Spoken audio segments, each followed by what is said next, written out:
Hello everyone, I'm Smriti Sinha here and welcome back to our channel Science Zone. Today you follow, tomorrow we lead. And if you are new to this channel, please hit the subscribe button given below. And don't forget to press the bell icon. And if you have missed our previous videos, you can click on the I button given above. And if you want to join our Telegram group, you can click on the link given in the description. और आज जो हम इस video में पढ़ने वाले हैं वो टॉपिक है वो है MHCET के लिए, JEE के लिए और नीट के लिए। तो अब हम कॉम्पिटिटिव एग्जाम्स के लिए प्रिपेयर करने वाले हैं। बोर्ड एग्जाम से रिलेटेड जितने भी वीडियोस थे वो ऑलरेडी मैं अपलोड कर चुकी हूँ। आप उन वीडियोस को देख सकते हो मेरे प्लेलिस्ट में जाके, वन शॉट, क्विक रिवीजन, ठीक है, MCQs की video, sorry not MCQ, numericals की वीडियो, और जो MCQ वाला पार्ट है वो आप इस वीडियो के साथ साथ ही प्रिपेयर कर सकते हो। तो इन वीडियोस के लिए जो अब मैं MHCET, JEE और नीट के लिए वीडियो सीरीज शुरू कर रही हूँ, इन वीडियोस के लिए जो थियरी पार्ट चाहिए वो आप है ना पहले वाले वीडियोस से ही जो है वो प्रिपेयर कर सकते हो, क्योंकि पहले वाले वीडियोस में ही मैंने डिटेल में सब कुछ लिया हुआ है। तो आप उन पहले वाले वीडियोस से थियरी पार्ट प्रिपेयर कर सकते हो। और इस वीडियोस में हम जो है ज्यादा से ज्यादा MCQ कवर करने की कोशिश करेंगे, जिससे और MCQ पढ़ते वक्त जो थियरी पार्ट उनसे रिलेटेड है उन्हें भी डिस्कस करेंगे, जिससे आपका ज्यादा से ज्यादा प्रिपरेशन हो जाएगा। मैं हर एक चैप्टर का मैक्सिमम टू मैक्सिमम MCQs लेने की कोशिश करूंगी। तो चलिए शुरू करते हैं इस वीडियो के साथ। जो फर्स्ट चैप्टर है वो है सॉलिड स्टेट के साथ। सॉलिड स्टेट का ये MHCET, JEE और नीट के लिए पार्ट 1 वाला वीडियो है। ऐसे ही और भी वीडियोस आएंगे जो सॉलिड स्टेट के MCQs को कवर करेंगे। इन वीडियोस में जो आज वाला वीडियो है पार्ट 1 वाला, इसमें मैं ऐसे MCQs कवर कर रही हूं जो ऑलरेडी एग्जाम्स में पूछे जा चुके हैं। तो चलिए शुरू करते हैं पहला क्वेश्चन के साथ। The property of crystalline solid is not. तो आपको पता होगा कि crystalline solid anisotropic in nature होते हैं। तो all crystalline solids are anisotropic in nature and therefore they can not be isotropic. तो क्रिस्टलाइन सॉलिड कभी भी आइसोट्रॉपिक नहीं होते। क्रिस्टलाइन सॉलिड हार्ड होते हैं, डेंस होते हैं और एनिसोट्रॉपिक होते हैं। Next, given column A and column B। तो आपको कॉलम A और कॉलम B को मैच करना है। ये है NaCl, ठीक है। तो पहला कॉलम में है ionic solid, metallic solid, covalent solid, molecular solid. Column B में है NaCl, Fe, carbon, dry ice. तो जो आयोनिक सॉलिड है वो O सॉलिड से जो आयंस बनाते हैं, जैसे कि Na+Cl-। मेटालिक सॉलिड वो है जो मेटल आयंस है, जैसे कि ion. Covalent solid O solid है जिनमें कोवैलेंट बॉन्ड होता है, जैसे कि ग्रेफाइट। और मॉलिक्यूलर सॉलिड वो सॉलिड है जो मॉलिक्यूल्स होते हैं, जैसे dry ice means CO2, that is molecular solid. तो A का 1, B का 2, C का 3 एंड D का 4। तो इसके हिसाब से ऑप्शन B करेक्ट है। A1, B2, C3 and D4। Next, an ionic solid compound has unit cell consisting of A ions at corners of the cube and B ions on the center of faces of cube. So the empirical formula of the compound is। तो उन्होंने ये कहा है कि आपके पास एक unit cell है। तो पहले हम एक यूनिट सेल ड्रॉ कर लेते हैं। तो आपके पास एक यूनिट सेल है, ठीक है। इस यूनिट सेल में सारे कॉर्नर्स में A आयन प्रेजेंट है। तो यूनिट सेल के सारे कॉर्नर्स में क्या प्रेजेंट है? A ions. और B आयंस प्रेजेंट है उस यूनिट सेल के सारे फेसेस पे। तो देखिए A आयंस प्रेजेंट है कॉर्नर्स पे और B आयंस प्रेजेंट है सेंटर ऑफ फेसेस पे। तो सेंटर ऑफ फेसेस पे B आयन ड्रॉ कर लीजिए। तो कॉर्नर्स कितने हैं? 8 कॉर्नर्स, करेक्ट। हर एक कॉर्नर पे 1-8 एटम प्रेजेंट होता है। तो 8 कॉर्नर्स पे 1-8 एटम, दैट इज एक टोटल 1 एटम है A का, क्योंकि A जो है वो इस तरह से है, जो 1-8 एटम है उसका हर एक 8 कॉर्नर्स में प्रेजेंट। B एटम के लिए 6 फेसेस है और हर एक फेस पे हाफ एटम प्रेजेंट होता है, इसलिए 3 एटम्स। तो A हो गया 1, B हो गया 3, तो हो गया A, B, 3, that is option C, A, B, 3. Next, percentages of free space in cubic close packed structure and body centered packed structure respectively are. तो आपको बताना है कि कितना फ्री स्पेस बाकी है ये दोनों स्ट्रक्चर में। तो उसके लिए आपको पता होना चाहिए पैकिंग इफिशिएंसी। तो मैंने पहले ही आपको थियोरी पार्ट एक्सप्लेन करते वक्त ही कहा था कि पैकिंग इफिशिएंसी आपको याद रखना बहुत जरूरी है। तो एफसीसी और बीसीसी का पैकिंग इफिशिएंसी याद रखें, तो क्यूबिक क्लोज पैक जो है वो एफसीसी को इक्विवेलेंट है और body centred pack structure means BCC. तो पैकिंग इफिशिएंसी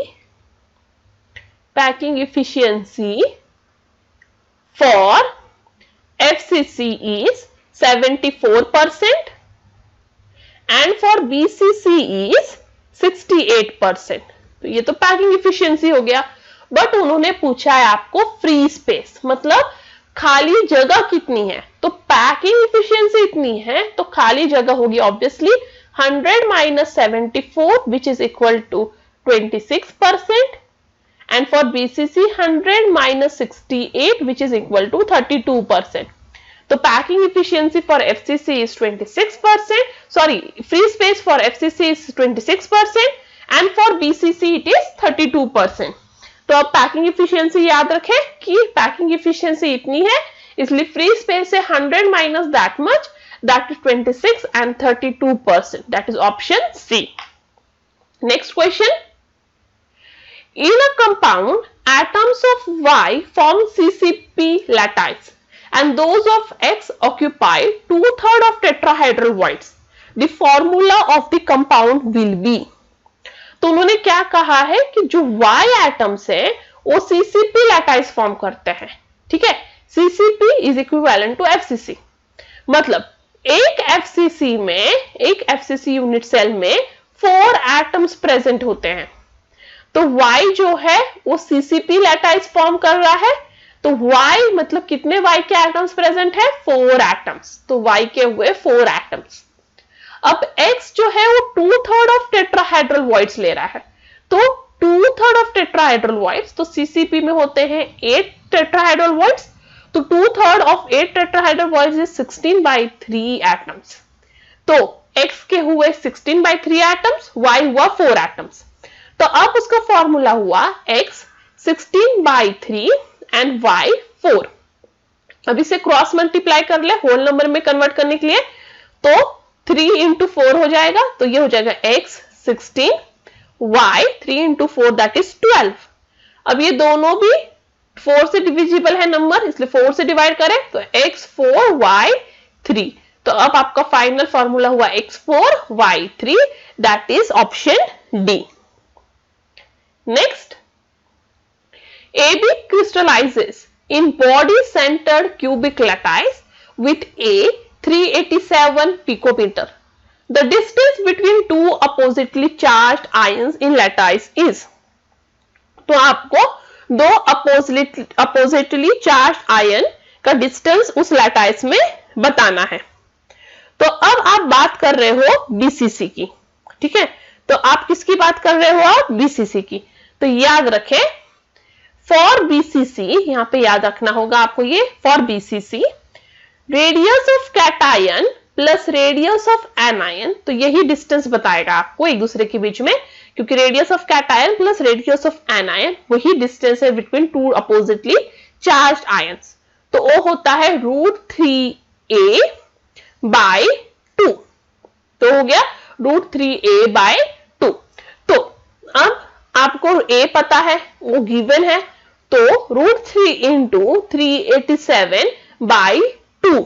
अब इसे सॉल्व करेंगे तो मिल जाएगा 335.14 picometre, which is approximately equal to 335 picometer, that is option B। तो फॉर बीसीसी ये फॉर्मूला याद रखें, radius of cation plus radius of anion that is distance between the two is equal to √3a by 2। नेक्स्ट, number of unit cells in 4 gram of that is atomic mass 40 which crystallizes in BCC pattern, ठीक है, और Na मतलब Avogadro number होता है। तो एक बात याद रखना है, कोई भी एटम के लिए जो उसका एटॉमिक मास होता है उस एटॉमिक मास में Avogadro number of atoms present होते हैं, ठीक है। तो कोई भी एटम के लिए इस यूनिवर्स में जो उसका एटॉमिक मास होता है उस एटॉमिक मास में Avogadro number of atoms present है। तो 40 ग्राम ऑफ एक्स में Na number of atoms present होते हैं, ठीक है। तो 40 ग्राम क्यों? क्योंकि 40 एटॉमिक मास है एक्स का, तो 40 ग्राम ऑफ एक्स में Avogadro number of atoms present है। तो 4 ग्राम एक्स में कितने एटम्स प्रेजेंट होंगे? Cross multiply 4 into Na divide by 40 which is equal to 0.1 into Na। तो 4 ग्राम ऑफ Na में 4 ग्राम ऑफ X में 0.1 into Na number of atoms present है। अब हम बात कर रहे हैं BCC की। तो BCC में एक यूनिट सेल में 2 एटम्स प्रेजेंट होते हैं। BCC के एक यूनिट सेल में 2 एटम्स प्रेजेंट होते हैं। तो 4 ग्राम ऑफ X में कितने यूनिट सेल प्रेजेंट है? तो 4 ग्राम ऑफ एक्स में इतने एटम्स प्रेजेंट है, ये हमने पता लगा लिया। तो एक BCC यूनिट सेल में 2 एटम्स प्रेजेंट होते हैं। तो 0.1 into Na एटम्स में मतलब वो कितने BCC बना पाएंगे? वापस क्रॉस मल्टीप्लाई, तो क्रॉस मल्टीप्लाई करोगे तो आंसर आएगा 0.1 into Na into 1 unit cell of BCC divide by 2, that is 0.1 Na divide by 2। तो आंसर होगा कि 4 ग्राम ऑफ X में 0.1 into Na divide by 2 number of unit cells present है, that is option सी, ठीक है। तो पहले हमने पता लगाया कि 40 ग्राम्स में Na एटम्स प्रेजेंट है, तो 4 ग्राम में कितने एटम्स, और एक यूनिट सेल BCC का बनाने के लिए 2 एटम लगता है, तो इतने एटम्स कितने यूनिट सेल बना सकते हैं, और उससे हमें फाइनल आंसर मिल गया। Next, in which of the following substances the carbon atom is arranged in regular tetrahedral structure. तो carbon atom regular tetrahedral structure में प्रेजेंट होता है सिर्फ और सिर्फ डायमंड में, क्योंकि डायमंड में उसका स्ट्रक्चर ऐसा होता है कार्बन एटम्स का, that is regular tetrahedral. Next, the white ZnO turns yellow on heating because of। तो white जो ZnO है that is जिंक ऑक्साइड, वो येलो क्यों होता है? क्योंकि उसमें मेटल एक्सेस डिफेक्ट होता है। तो याद रखें, सारे एग्जांपल्स जो भी डिफेक्ट के दिए हुए हैं टेक्स्ट बुक में आपको याद रखना होगा। तो मेटल एक्सेस डिफेक्ट में ZnO का एग्जांपल दिया है। तो क्या होता है, जब आप ZnO को हीट करते हो तब वो Zn2 plus half O2 plus 2 electron eliminate करता है। अब जो ये एक्सिस ऑफ जिंक क्रिस्टल में है उसका फॉर्मूला ये हो जाता है, क्योंकि यहाँ पे मेटल एक्सेस डिफेक्ट हो जाता है, ये एक्सेस ऑफ मेटल है, उसका ये एक्सेस इस तरह से होता है क्योंकि Zn और O का रेशियो होना चाहिए था 1:1, बट अब वो हो जाता है 1 + XO, क्योंकि ये Zn2 प्लस आयन इंटरस्टिनियल साइट्स में जगह ले लेता है, जिससे Zn जो है वो इंक्रीज हो जाता है नंबर में, और उसे कहते हैं मेटल एक्सेस डिफेक्ट। तो याद रखें, ZnO मेटल एक्सेस डिफेक्ट दिखाता है। Next, in AgBr crystal the ion size lies in order Ag plus Br minus। The AgBr crystal should have the following characteristic। तो AgBr कौन सा डिफेक्ट दिखाता है? तो याद रखें, AgBr दोनों भी डिफेक्ट दिखाता है, शॉर्टके भी और फ्रैंकल डिफेक्ट भी। तो AgBr सिर्फ एक ही ऐसा सिल्वर हैलाइड है जो दोनों भी डिफेक्ट दिखा पाता है, शॉर्टके भी और फ्रैंकल डिफेक्ट भी। Next, the edge length of face centred unit cubic cell is 508 picometre. If radius of cation is this much, what is the radius of anion? तो अब आपको बताना है रेडियस ऑफ एनायन। तो याद रखें, यहाँ फॉर्मूला इस तरह से है, उन्होंने एज लेंथ दिया हुआ है, तो आपके पास है गिवन, क्या क्या गिवन है आपके पास? Edge length that is a 508 picometre. फिर रेडियस ऑफ कैटायन आपको दिया हुआ है 1110 पिकोमीटर। आपको फाइंड आउट करना है रेडियस ऑफ एनायन, जो मुझे पता नहीं है। तो याद रखिए, radius of cation plus radius of anion is equal to a/2। ठीक है, radius of cation plus radius of anion is equal to a/2। ये किसके लिए है? सिर्फ एफसीसी के लिए। तो एफसीसी के लिए है radius of cation plus radius of anion equals to a/2। तो a क्या है? 508 divide by 2 which is equal to 245 picometre. ठीक है, तो ये हो गया आपका 245। देखिए ये 2 हो गया, 10 रहा, तो 5 4 254 पिकोमीटर। ठीक है, तो ये हो गया 254 पिकोमीटर। तो अब आपका निकल गया R A plus R minus, radius of cation plus radius of anion equal to 254 picometre. But आपको रेडियस ऑफ कैटायन दिया हुआ है, तो therefore 110 picometer plus r minus equal to 254 picometer. Correct? Therefore r minus is equal to 254 minus 110 which is equal to 144 picometer. तो radius of anion कितना हो गया? 144 picometre. तो इसके लिए आपको फॉर्मूला क्या याद रखना है? तो पहले आप याद रखें कि यहाँ पे जो एफसीसी है उसके लिए radius of cation plus radius of anion is equal to a/2। a मुझे पता है, गिवन है, डिवाइड बाई 2 तो मुझे मिल जाएगा R A plus R minus. अब आर प्लस और आर माइनस में से आर प्लस मुझे पता है, तो आर माइनस में पता लगा सकती हूं, that is 144 picometre. Next, the number of nearest neighbor particles around each particle in face centered cubic lattices। तो उन्होंने एफसीसी का एक्चुअली आपको कोऑर्डिनेशन नंबर पूछा इनडायरेक्टली। तो उन्होंने इनडायरेक्टली आपको क्या पूछा है? एफसीसी का कोऑर्डिनेशन नंबर। तो यहां पे याद रखें कि यदि आपका क्रिस्टल स्ट्रक्चर बीसीसी है तो आपका कोऑर्डिनेशन नंबर मतलब उसको सराउंडिंग एटम्स कितने होंगे? 8। और यदि आपका क्रिस्टल स्ट्रक्चर एफसीसी है तो कोऑर्डिनेशन नंबर मतलब सराउंडिंग एटम्स होंगे 12। तो ये याद रखना है, बीसीसी के लिए 8 और एफसीसी के लिए 12। तो यहां पे आपको पूछा है एफसीसी के लिए, इसलिए आंसर है option D, that is 12। Next, which of the following dimensions of unit cell represent a cubic unit?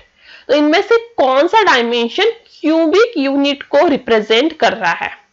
ठीक है, तो ये बताना है आपको क्यूबिक यूनिट को कौन सा डायमेंशन रिप्रेजेंट कर रहा है। तो याद रखें कि ये वाला है ना, ये वाला जो चार्ट है वो आपको एनसीईआरटी की बुक में मिल जाएगा। तो एनसीईआरटी की बुक में यदि आप देखोगे तो आपको ये पूरा चार्ट मिल जाएगा। तो याद रखें, चार्ट में यहाँ पे छोटे से ड्रॉ कर देती हूँ कि जो सिंपल क्यूबिक होता है, मतलब क्यूबिक होता है, सिर्फ क्यूबिक के लिए लिखती हूँ, क्यूबिक के लिए जो है a equal to B equal to C होता है, तीनों डायमेंशन सेम होते हैं। तो आपका ये क्यूबिक यूनिट सेल है, तो ये एक आपका a है, ये b है और ये c है। तो तीनों भी सेम होंगे ABC, और इनके जो एंगल्स है आपस में, that is alpha equals to beta equals to gamma equals to 90 degree ही होता है। तो क्यूबिक के लिए हमेशा याद रखें a equals to b equals to c and alpha equals to beta equals to gamma equals to 90 degree, that is option A। Next, in a face centred cubic lattice, atom A occupies the corner positions and atom B occupies the face center position. If one atom of B is missing from one of the face centered point, the formula of the compound is। ठीक है, तो अब आपको बताना है formula of the compound. देखो ये थोड़ा कॉम्प्लिकेटेड है, तो पहले आप सबसे पहले एक face centred unit cell draw कर लीजिए, जिससे आपके प्रॉब्लम सॉल्व करना इजी हो जाए। अब उन्होंने क्या कहा है, इस यूनिट सेल में हर एक कॉर्नर में प्रेजेंट है ए। तो ए कहां प्रेजेंट है? कॉर्नर्स में। तो ऑब्वियसली जब ए कॉर्नर्स में प्रेजेंट है तो आपको पता है कि कॉर्नर्स में ए होता है, that is 1/8 atom he present होता है इनटू 8 कॉर्नर्स, दैट इज 1। तो ए प्रेजेंट है 1 एटम में। बी प्रेजेंट है आपके हर एक फेस पे, तो बी ऑक्यूपाइज फेस सेंटर। तो 6 फेसेस है, करेक्ट। तो बी प्रेजेंट है 6 फेसेस पे, हर एक फेस पे हाफ ही एटम प्रेजेंट होता है, मतलब 3 एटम्स ऑफ बी। बट उन्होंने ये कहा है कि एक एटम ऑफ बी मिसिंग है वन ऑफ द फेसेस से, मतलब एक फेस से एक एटम मिसिंग है। मतलब यहां पे अब 5 फेसेस पे ही बी प्रेजेंट है, ना कि 6 फेसेस पे। तो अब 5 इंटू हाफ कितना हो जाएगा? 5/2। तो एक्चुअली अब बी कितना हो गया? 5/2। ठीक है, क्योंकि एक साइड से बी मिसिंग है, इसलिए अब बी हो गया 5/2। तो अब देखिए रेशियो क्या है। A:B का रेशियो है A 1 in number and B 5/2 in number. अब इसे ठीक करना हो तो हो जाएगा 2:5। तो ये हो जाएगा A2B5, that is option D, A2B5। ठीक है, तो क्योंकि एक फेस से बी मिसिंग था इसलिए वो 3 की जगह हो गया 5/2, और इसका रेशियो आप लेके सॉल्व करोगे तो A2B5। Next, in CH-Cl structure the coordination number of CS plus is, इस स्ट्रक्चर में coordination number of CS plus कितना है? ठीक है, तो उन्होंने आपको पूछा है CH-Cl के लिए।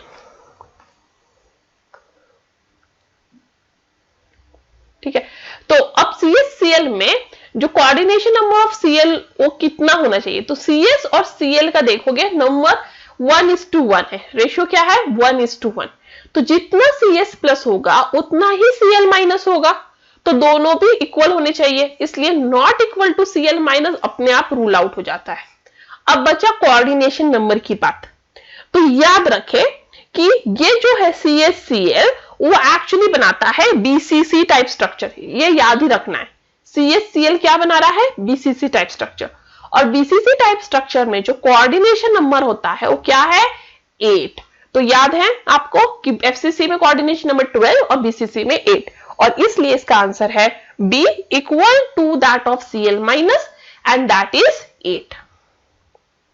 Next, in A plus and B minus ionic compound, radii of A plus and B minus are 108, 180 and 187 picometer respectively.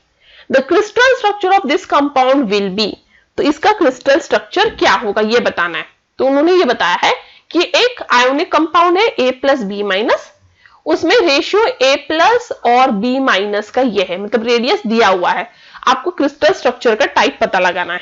तो याद रखें R plus upon R minus which is equal to 180, क्योंकि कैटायन का radius 180 है और anion का है 187, तो इसका आंसर आता है 0.962।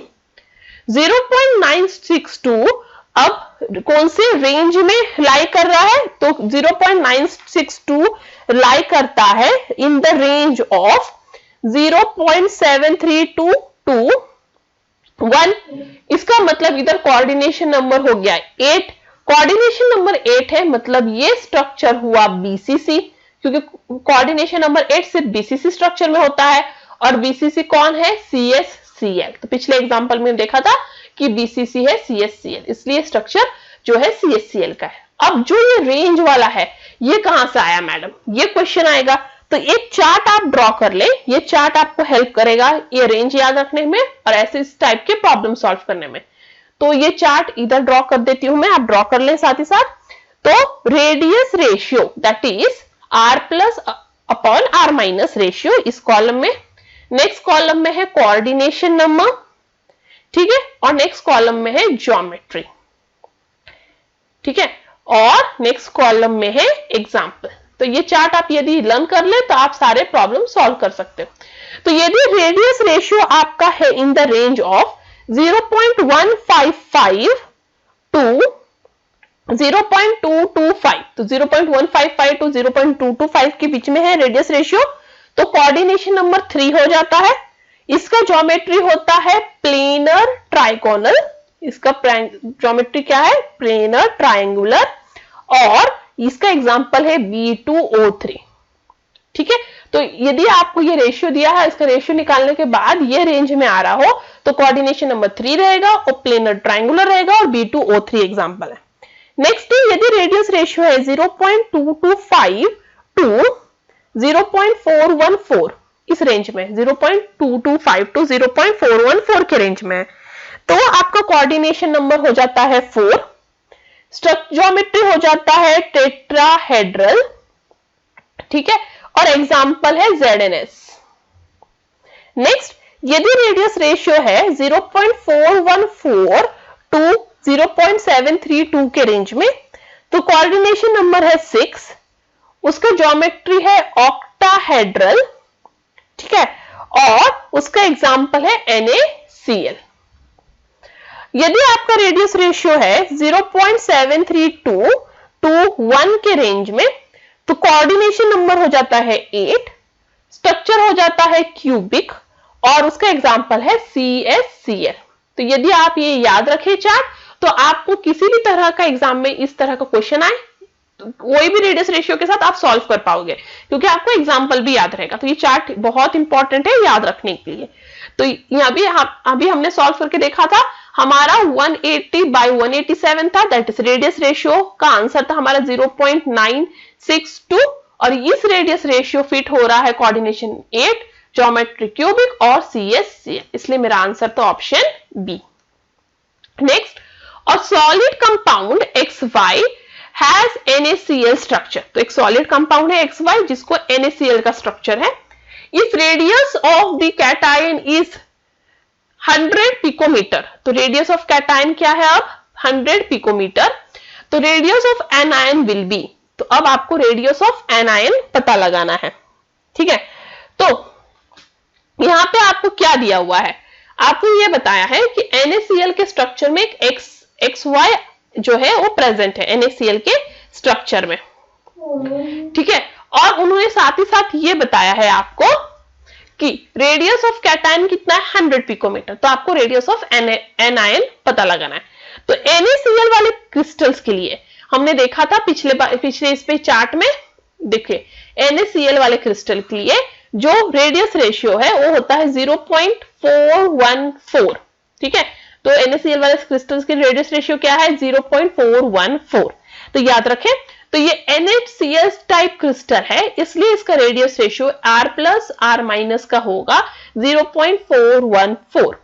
तो अब आपको R+ का रेडियस दिया हुआ है, R- का पता लगाना है, तो R- is equal to 100 divide by 0.414, और इसका आंसर हो जाएगा 241.5 पिकोमीटर, दैट इज ऑप्शन ए।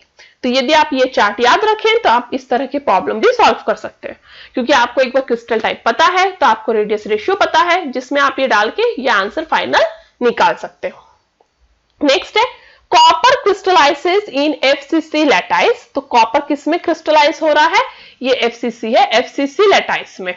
ठीक है, with age length is 361 picometer, the radius of copper atom is।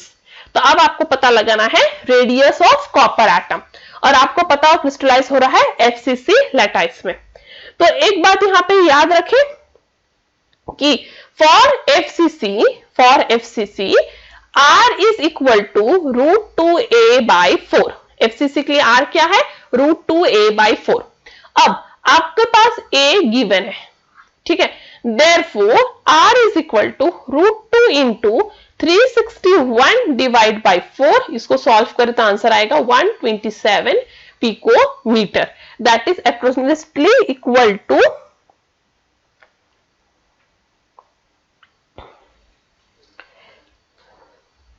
That is यहां पे हो जाता है actually 108, not 127 but 108 picometre, that is option D. तो इसको सॉल्व करके जरा चेक कर लें आप कि यहाँ पे फॉर्मूला तो याद रखना है for FCC R is equal to √2a/4।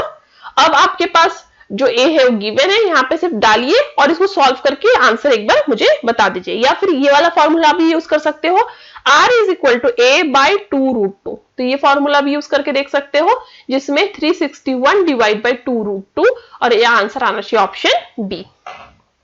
Next, if the unit cell is 5 angstrom, the smallest distance in A between two neighboring metal atoms in FCC is, तो FCC में unit length of unit cell कितना है, 5 angstrom. ठीक है, 5 angstrom उसका है, आपको nearest atom का जो है इन FCC उनका डिस्टेंस बताना है, जो नियरेस्ट एटम है उनका डिस्टेंस। ठीक है, तो यहाँ पे एक्चुअली आपको दिया हुआ है A, unit length means A is equal to 5 angstrom. ठीक है, अब जो नियरेस्ट डिस्टेंस वो कैसे पता लगाएंगे, तो नियरेस्ट डिस्टेंस का फॉर्मूला ये है फॉर FCC, याद रखें, यहाँ पे ये फॉर्मूला भी आप लिख लें। तो nearest neighbouring distance of FCC is equal to half into √2 into a square. ठीक है, half into √2 into a square. ठीक है, अब ये कितना हो गया,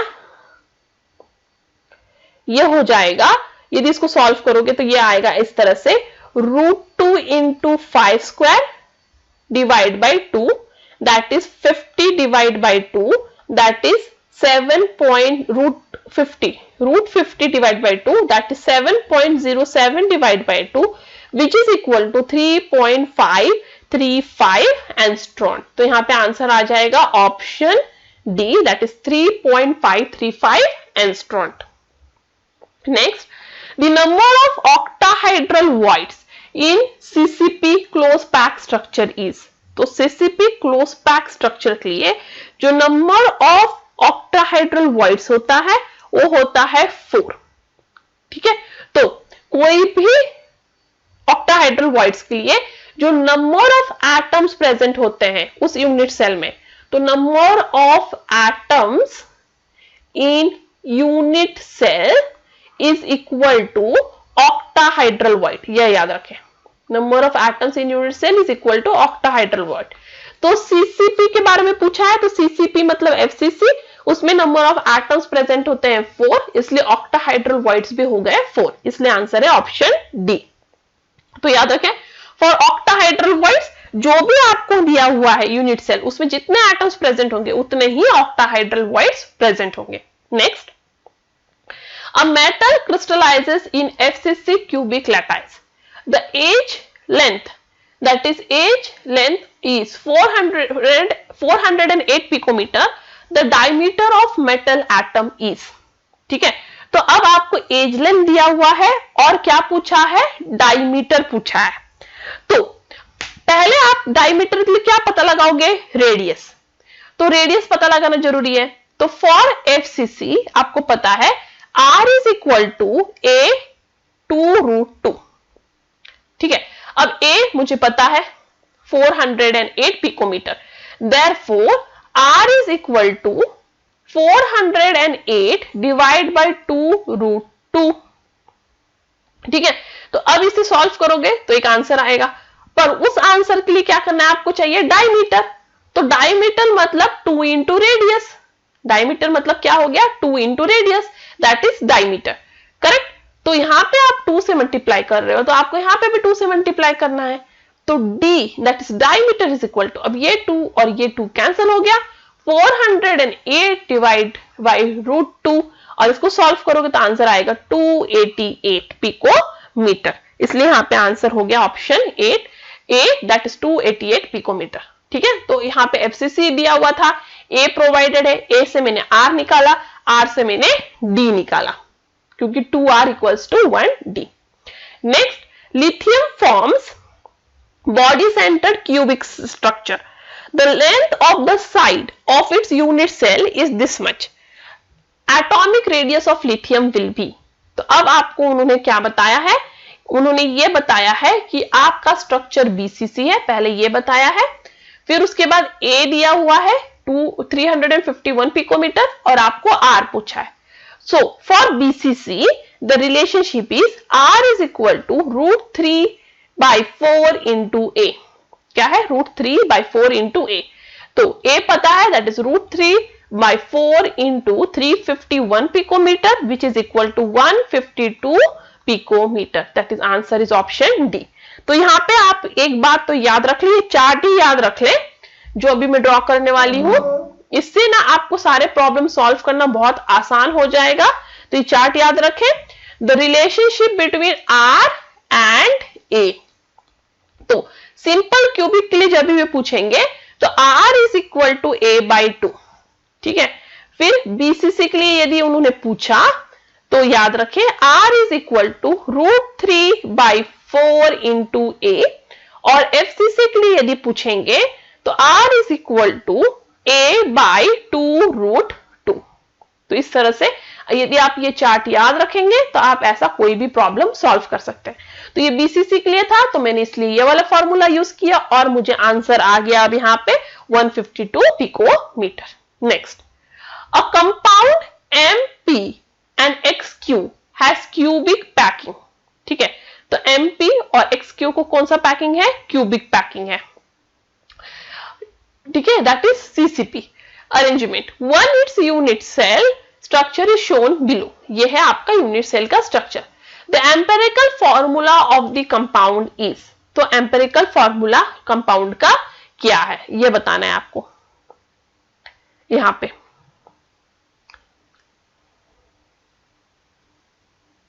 ठीक है, तो आप समझ गए होंगे, ये स्ट्रक्चर देख के आपको एम्पेरिकल फॉर्मूला पे कंक्लूजन निकालना है।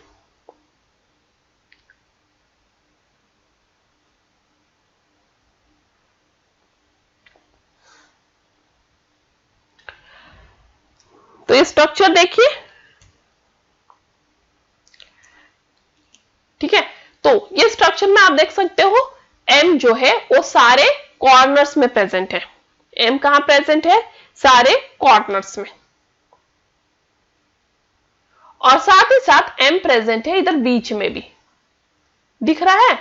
तो M कॉर्नर्स में प्रेजेंट है और M इधर भी बीच बीच में प्रेजेंट है, चार साइड पे, ठीक है। तो इस तरह से आपको है, आपके पास स्ट्रक्चर है, M कॉर्नर्स पे भी और M बीच बीच में भी। अब इसमें देखिए, यदि M कॉर्नर्स में प्रेजेंट है मतलब 18 into 8 हुआ, करेक्ट। 18 into 8, क्योंकि M कॉर्नर्स में प्रेजेंट है, दैट इज 1। तो M कितना हो गया? 1 इन नंबर। बट M इधर बीच बीच में भी है, दिख रहा है ना, M बीच बीच में है।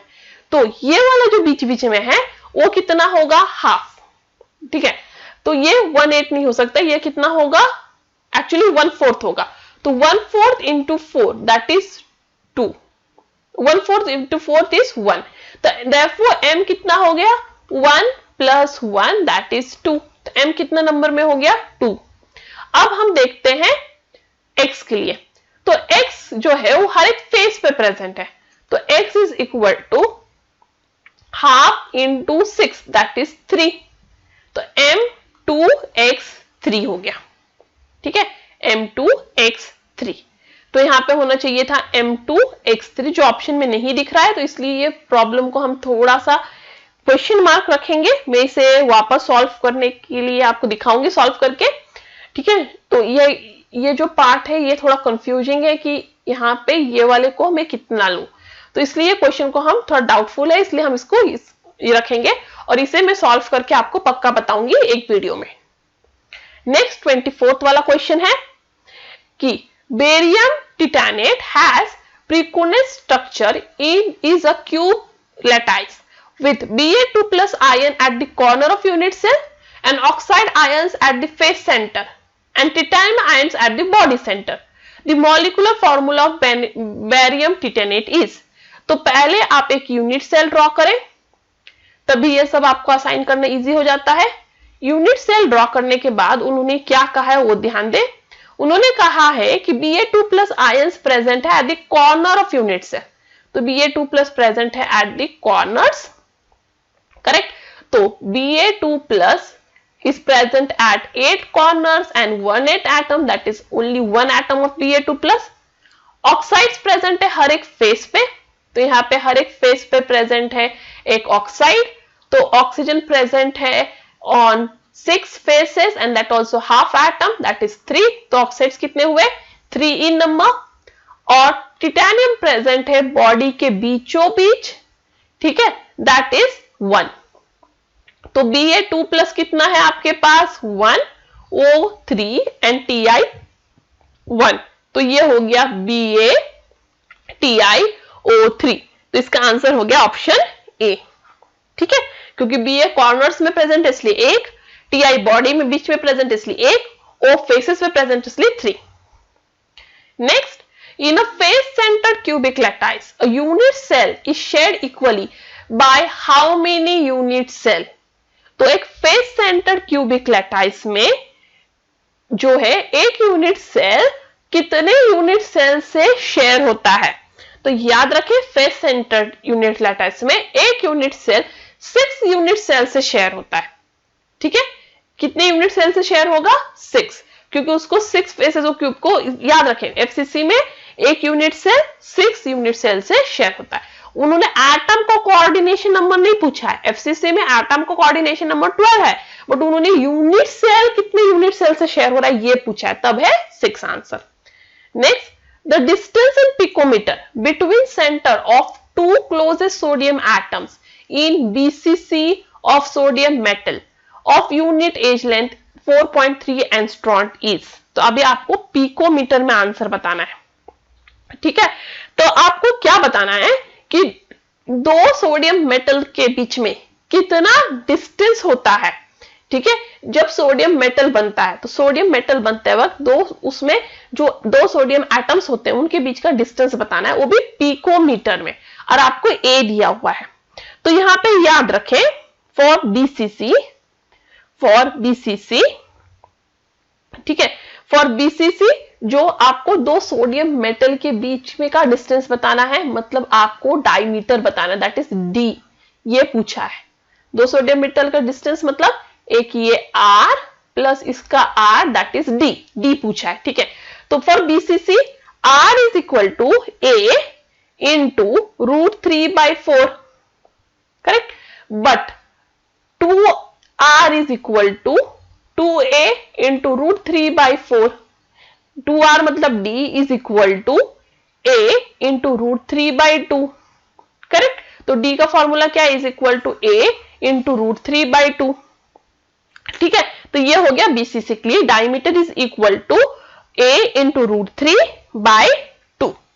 अब आपको A पता है 4.3 एंगस्ट्रॉम इंटू √3/2, ठीक है, तो ये आ जाएगा 3.72 एंगस्ट्रॉम, बट आपको पिकोमीटर में पूछा है, तो इसको पिकोमीटर में कन्वर्ट करने के लिए इनटू आप 100 कर दें, तो ये हो जाएगा 372 picometer, that is option B.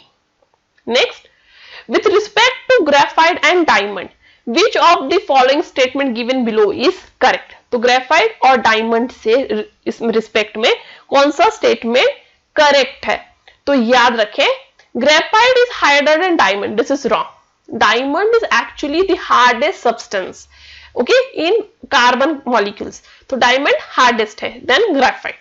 Next, graphite has higher electrical conductivity than diamond, ये true है, क्योंकि graphite में एक इलेक्ट्रॉन जो है वो अलोन होता है, बॉन्ड नहीं फॉर्म करता, और इसलिए वो इलेक्ट्रिकल कंडक्टिविटी दिखाता है, पर डायमंड नहीं दिखाता, डायमंड इज अ इंसुलेटर।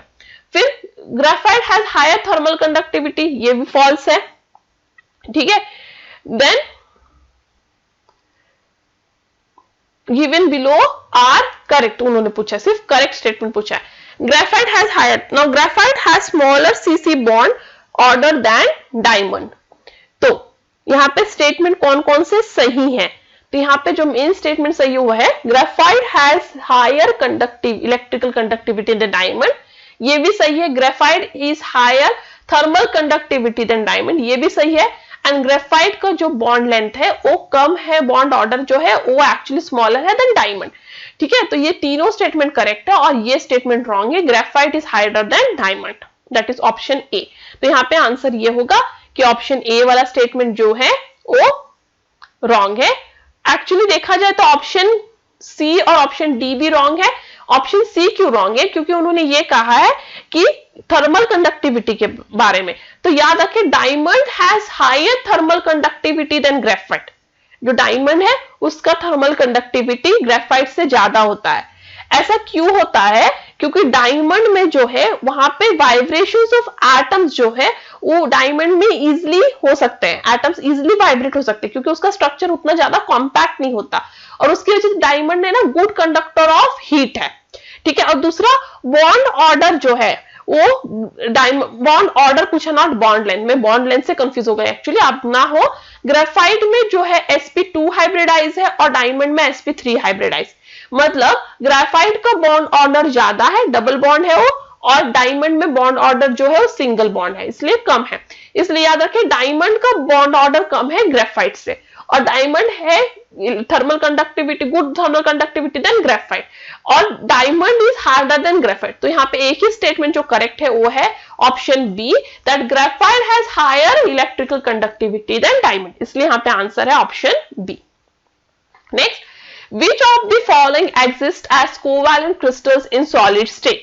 तो इनमें से कौन कोवैलेंट क्रिस्टल की तरह एग्जिस्ट करता है सॉलिड स्टेट में? तो इसका आंसर है silicon.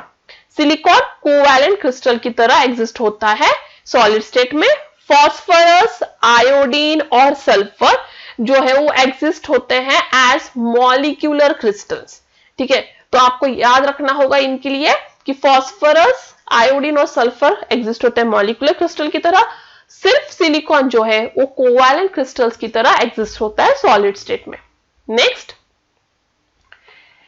experimentally it was found that a metal oxide has formula 0.98 O. Metal M is present as, ये एक्चुअली O है ऑक्सीजन। ठीक है। तो ये ऐसा है M 0.98 O। मेटल जो है M2 प्लस और M3 प्लस के फॉर्म में प्रेजेंट है। तो fraction of metal which exist in M3 plus वो बताना है आपको कि कितना मेटल M3 प्लस की तरह प्रेजेंट है। तो आपको यहाँ पे याद रखना होगा कि यहाँ पे फॉर्मूला क्या है, M 0.98 O। तो O मतलब यहाँ पे 2 माइनस, O2 माइनस, तो O2 माइनस है 100%। तो O2 माइनस 100% होगा तो M2 प्लस, ठीक है, M2 प्लस M3 प्लस होंगे 98%।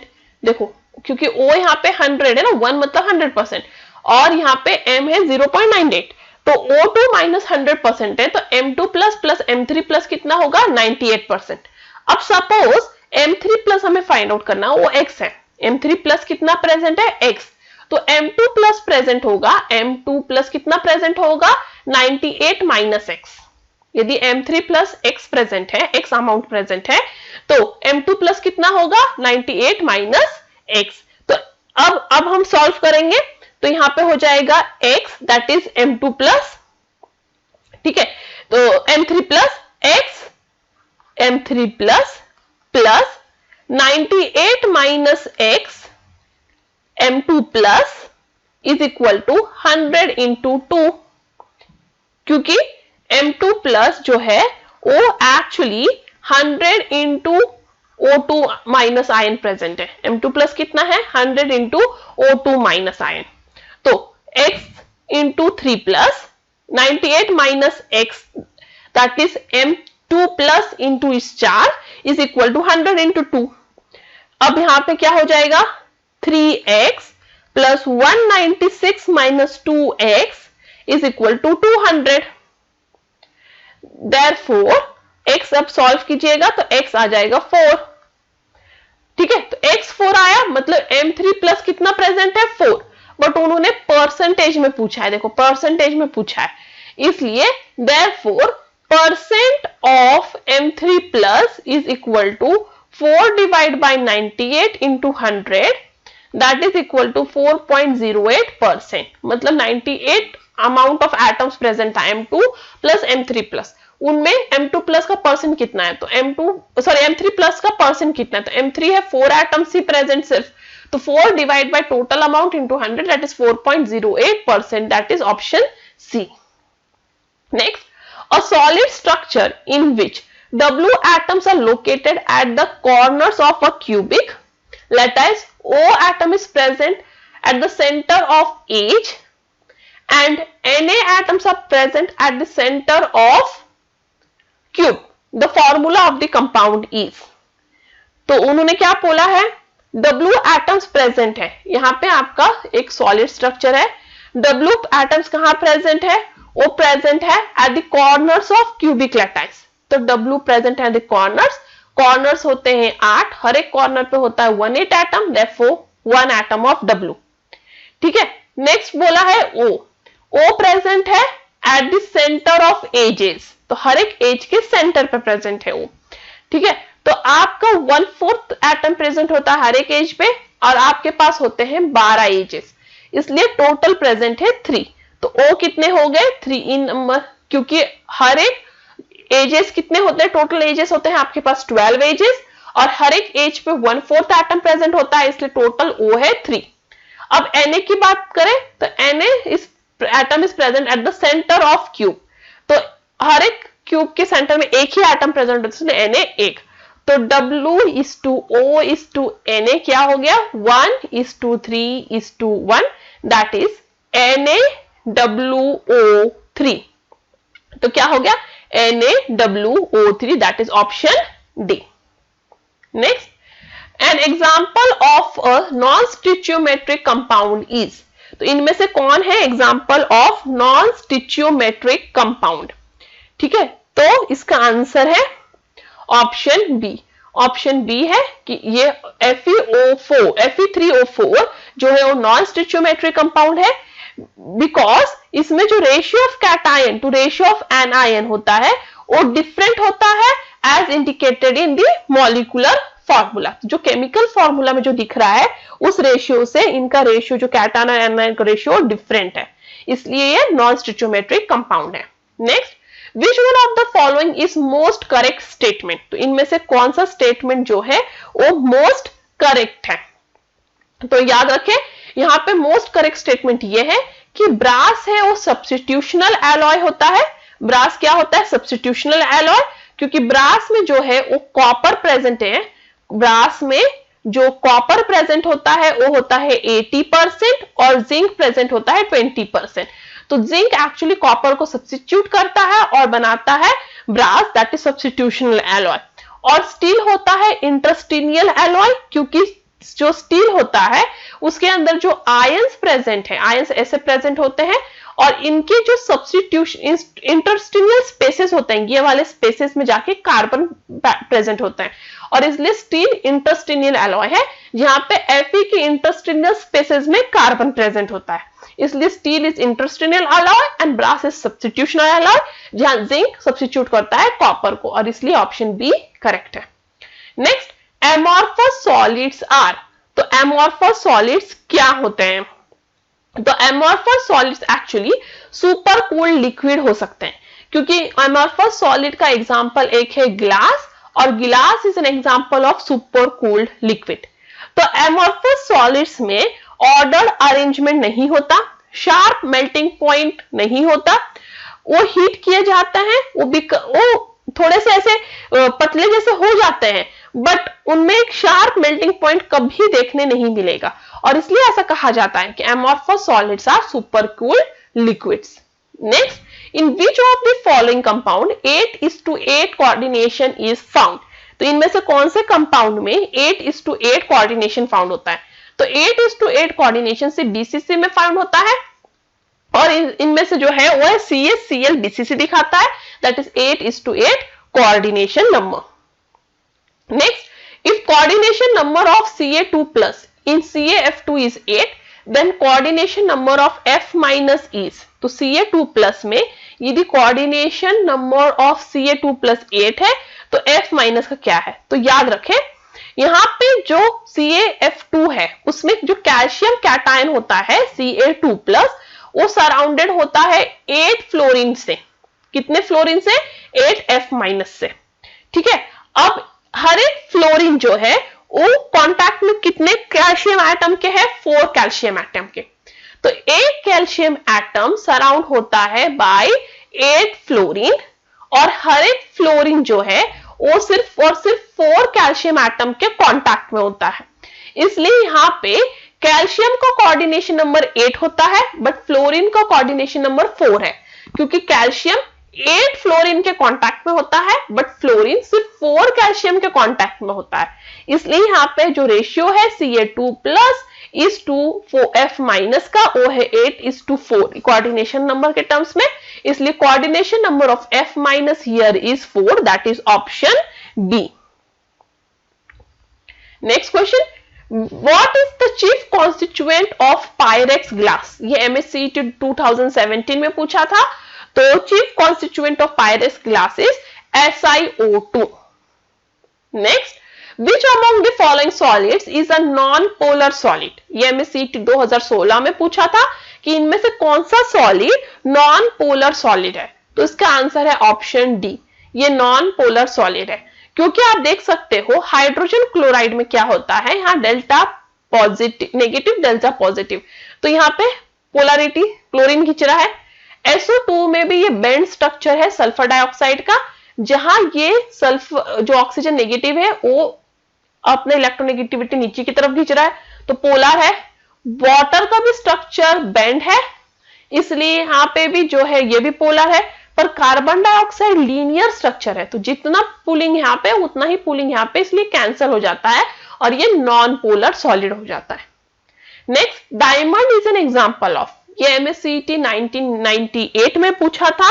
तो डायमंड जो है एग्जांपल है कोवैलेंट सॉलिड का।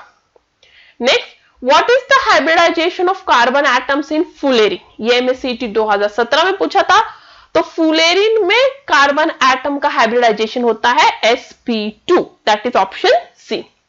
Next, which among the following metals crystallizes as a simple cube, ये MSCET 2018 और MSCET 2016 में पूछा था। तो यहाँ पे याद रखें सारे मेटल में से जो मेन मेटल है जो सिंपल क्यूब में क्रिस्टलाइज होता है वो है polonium, that is option A.